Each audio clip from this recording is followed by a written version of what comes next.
Соблюдение санитарных норм, своевременная дезинфекция мест общественного пользования, подъездов в многоквартирных домах – одна из значимых мер безопасности при ситуации с распространением инфекции. О том, кто несет за это ответственность, а также о том, как в режиме самоизоляции оплачивать коммунальные услуги, мы спросим сегодня у Дмитрия Садовникова, министра ЖКХ и энергетики Республики. Дмитрий Дмитриевич, здравствуйте.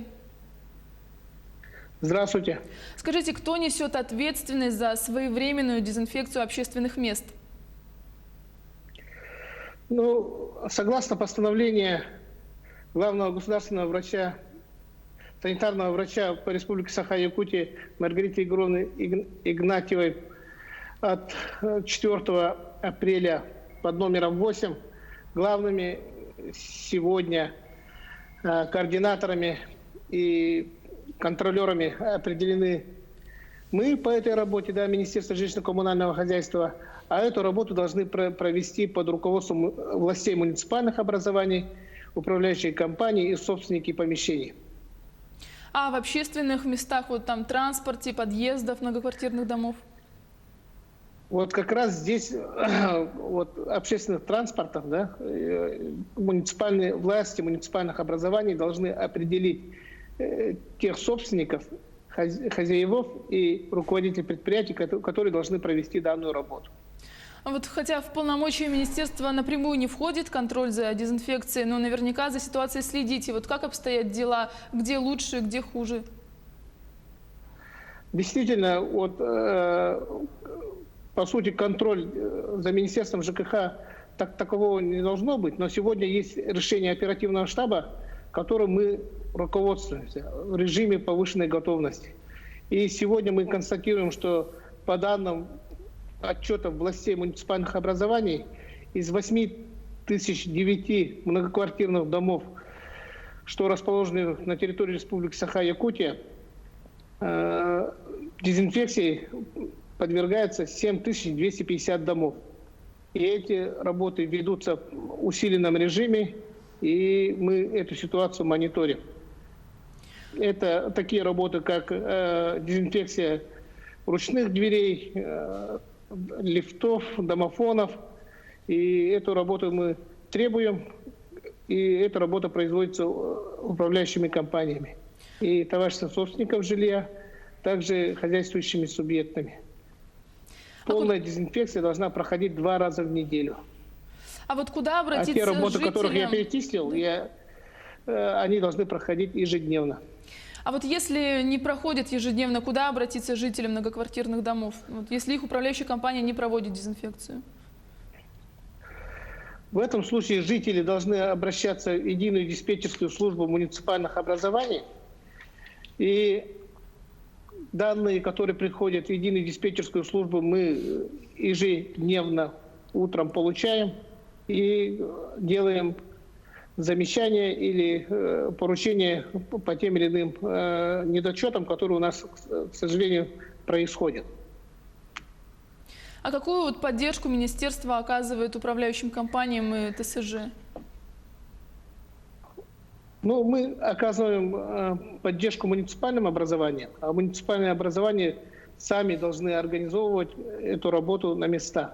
Так мы выделили здесь средства муниципальным образованием Заречье, городскому округу город Якутск, городскому округу Жатай, городу Алдану, и Вилюйской группе улусов.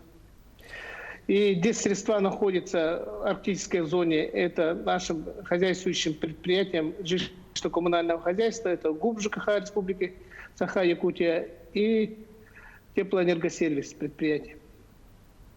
А есть ли проблемы с вывозом мусора? Особенно как обстоят дела в тех населенных пунктах, где карантин объявили? Вывоз мусора производится региональными операторами во всех 5 зонах нашей республики. Они несут ответственность за эту работу, как они производят это в полном цикле. И мы сейчас ведем работу, чтобы прежде всего не подверглись к опасности сами работники региональных операторов. И сегодня региональные операторы, мы считаем, что работают в полной силе. Действительно, самый, скажем, такой, когда мы мониторим ситуацию предприятий, самая тяжелая ситуация как раз вот попалась региональным операторам. Вот предприятия, которых реформа были только в начале, как говорится, в стадии реализации, они вот попали в эту ситуацию, которой подверглась весь мир.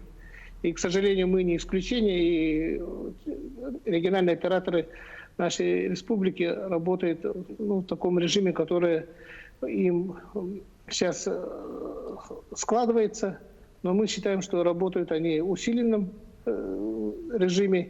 И сегодня со стороны и федерального центра, и со стороны правительства Республики Саха-Якутия рассматривается вопрос поддержки работы региональных операторов.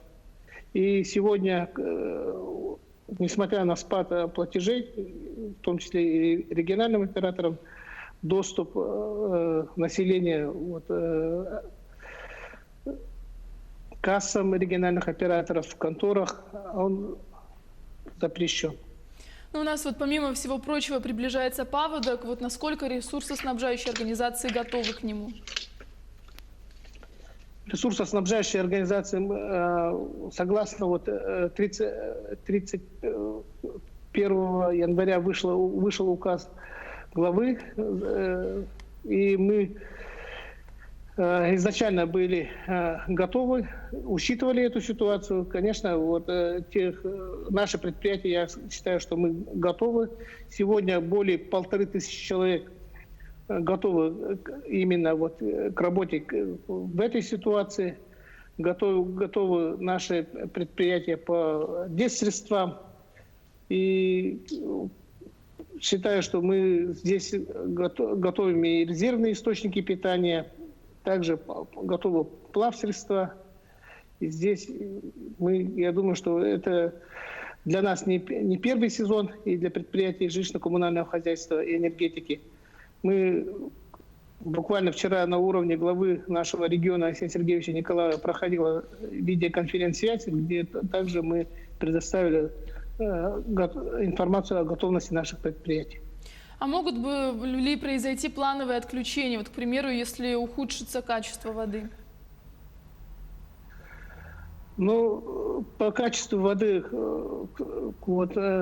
благодаря по городу Якутску, скажем так, да, где четверть населения нашей республики проживает, благодаря введенной новой станции мы в прошлом году не ощутили ухудшение качества воды. И в этом году, я думаю, что предприятие АО «Водоканал» эту ситуацию выровняет. Отчасти других муниципальных образований то же самое. Дезинфицирующие средства, повторюсь, они есть. И ухудшения качества воды не должно быть. В части Вилюйской группы улусов у нас, где есть населенные пункты, приближенные к реке, 14 станций мы в прошлом году ввели. Благодаря акционерной компании «Алроса», фонду будущих поколений. И вчера на совещании, о чем я выше озвучил, было поручение, чтобы эти станции своевременно заработали. Над тем мы сегодня занимаемся. Вот еще один очень часто задаваемый вопрос: как в условиях самоизоляции оплачивать жилищно-коммунальные услуги? Какие есть способы? Сегодня один способ – это путем оплаты через онлайн-кассы. Эти кассы у нас везде есть.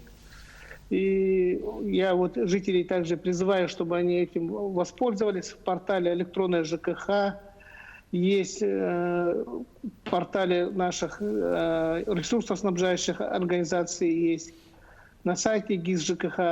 Все это инструкции указаны. И многие наши предприятия, ресурсоснабжающие организации, крупные наши предприятия, у них есть, все они как раз все есть по этой программе по онлайн-оплате. Я жителей призываю, чтобы этим обязательно воспользовались, потому что, безусловно, будущее за ним.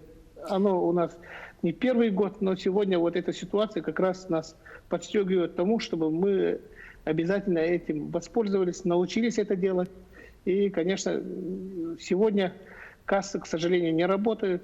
Мы видим, что платежи падают, но между тем население должны понимать, что от оплаты и своевременной оплаты зависит наше качество жизни.